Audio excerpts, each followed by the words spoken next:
You just picked up your phone without deciding to. Somewhere between one thought and the next, your hand moved on its own. You didn't choose it. You didn't even notice it happening. And that's not a personal failure. That's the result of a system working exactly as designed. Something is changing in how people think, not in some distant theoretical way, in a way you can feel in your own daily life. You start a task and lose the thread of it within a minute. You read a paragraph and realize you absorbed none of it. You reach for your phone before you've even registered the urge. Have you noticed it too? This isn't a story about people being lazy or broken. It's a story about two forces working quietly in the background of modern life, reshaping attention and memory in ways most people never stop to examine. One force pulls your focus outward, constantly. The other removes the need for deep focus altogether. Together, they're producing a kind of thinking that feels thinner than it used to. Start with attention. Gloria Mark, a researcher at the University of California, Irvine, has spent over 2 decades measuring how long people can focus on a single screen before switching away. In 2004, the average was 2.5 minutes. By 2012, it had dropped to 75 seconds. Today, her research puts the number at 47 seconds. Not minutes, seconds. And the median is even lower than that. Why would attention collapse this fast? Because something changed in how digital products are built. In the early 2000s, designers began optimizing for one specific thing: how long they could keep you engaged. Every notification, every autoplay feature, every infinite scroll was refined against that single metric. Not your understanding, not your well-being, your time on screen. The mechanism behind it isn't complicated. Your brain doesn't release its strongest reward chemical when you get something good. It releases it when you're anticipating something good, especially when that something is unpredictable. That's the same principle behind a slot machine. You don't know if the next pull will pay off, so you pull again. Your feed works the same way. You don't know if the next post will be the good one, so you scroll again. Once you see that mechanism, you can't unsee it, and it explains something deeper than distraction. It explains why sustained focus has started to feel uncomfortable. Researchers describe a state where the mind constantly craves fast, high-stimulation content and resists anything slower. Some call it popcorn brain.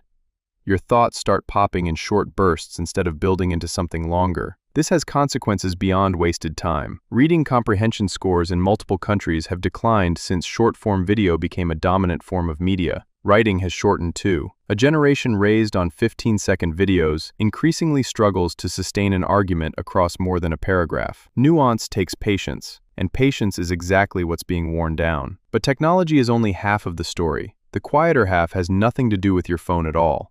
It has to do with comfort. In 2011, a Columbia University psychologist named Betsy Sparrow ran a set of experiments that revealed something strange about memory. When people believed they could look information up later, they simply stopped bothering to remember it. Their brains treated the internet the way they'd treat a reliable friend who happens to know things. Why store it yourself when someone else, or something else, will always have the answer? That finding has a name now. Researchers call it the Google effect, and it's not limited to trivia. It applies to directions, to phone numbers, to spelling, to basic arithmetic. Every time a tool remembers something for you, your brain quietly decides that skill isn't worth maintaining. That's not a criticism of convenience. It's simply how a resource-conscious brain behaves. Why keep a muscle strong if it's never asked to lift anything?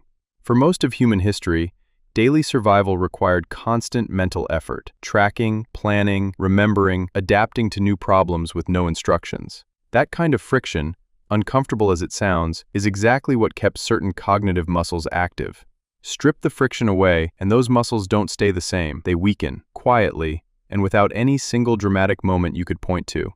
Consider boredom. 100 years ago, boredom was a regular part of daily life. Long waits, quiet evenings, empty afternoons with nothing scheduled. It turns out that boredom isn't wasted time. It's when the brain generates its own stimulation, and that self-generated stimulation is where a surprising amount of original thought comes from. Multiple studies on creativity have found that people who experienced boredom before a task performed better at problems requiring novel solutions than people who didn't. Today, boredom has nearly disappeared. The instant a gap of silence opens up, a phone fills it, which means the specific mental state responsible for generating original ideas keeps getting interrupted before it can even begin. Not because anyone is trying to prevent creativity, simply because comfort is now available at every possible moment, and comfort is what gets chosen. There's a deeper mechanism at work here, one that neuroscientists have understood for decades. Michael Merzenich, one of the researchers who helped establish the modern science of neuroplasticity, showed that the brain physically reorganizes itself based on what it's repeatedly asked to do. Skills that get practiced strengthen their neural pathways. Skills that go unused get pruned away, quite literally, by the brain's own maintenance systems. Your brain isn't punishing you, it's just efficient. It keeps what you use and discards what you don't. Put those two forces together, a world engineered to fracture your attention every few seconds, and a world engineered to remove the very friction that used to build mental strength in the first place. Neither one requires bad intentions from anyone involved. They simply produce the same outcome, working from opposite directions. So what does that outcome actually look like in daily life?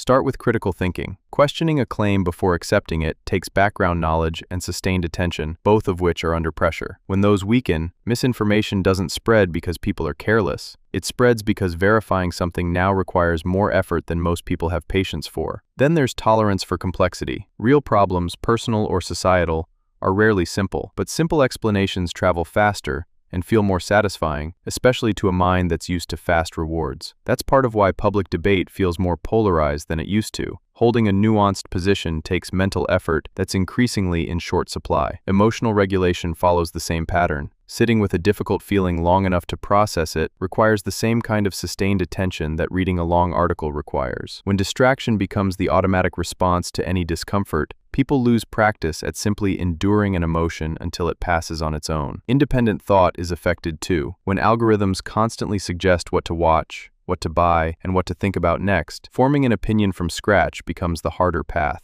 Not impossible, just less traveled, because the easier path is always right there, one tap away. None of this happened because of a villain sitting behind a curtain. It happened because distraction got optimized for profit, and struggle got optimized out of daily life, and both of those things happened gradually enough that almost nobody noticed the shift while it was occurring. Is that the version of your own habits you recognize? Memory itself changes under these conditions too. Not just what you remember, but how confidently you remember it. Sparrow's later work found that people who believed information was saved somewhere reported feeling less certain about it, even when they had read it clearly minutes earlier. Certainty used to come from understanding. Increasingly, it comes from access. That's a quiet but significant shift in how a mind relates to its own knowledge. There's a social cost too, one that rarely gets discussed directly. A real conversation requires holding another person's full argument in mind before responding to it. That takes working memory, patience, and a willingness to sit with an idea you might disagree with. When attention spans shrink toward a minute, conversations shrink along with them.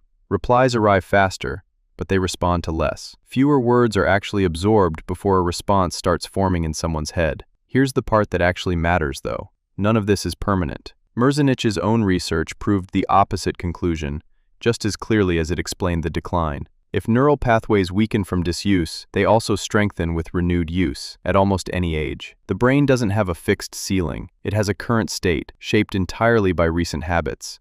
And current states can be changed. The first shift isn't deleting every app you own. That's not realistic. And it's not necessary. It's reintroducing boredom on purpose. Sitting in a waiting room without reaching for a screen, letting a quiet moment stay quiet. It will feel uncomfortable at first, and that discomfort is actually useful information. It means a mental muscle is finally being asked to work again. The second shift is practicing single tasks without interruption. Choose one thing, remove every possible distraction, and stay with it slightly longer than feels natural. Even 20 extra minutes of sustained focus a day, done consistently, has been shown to measurably improve attention span within a matter of weeks.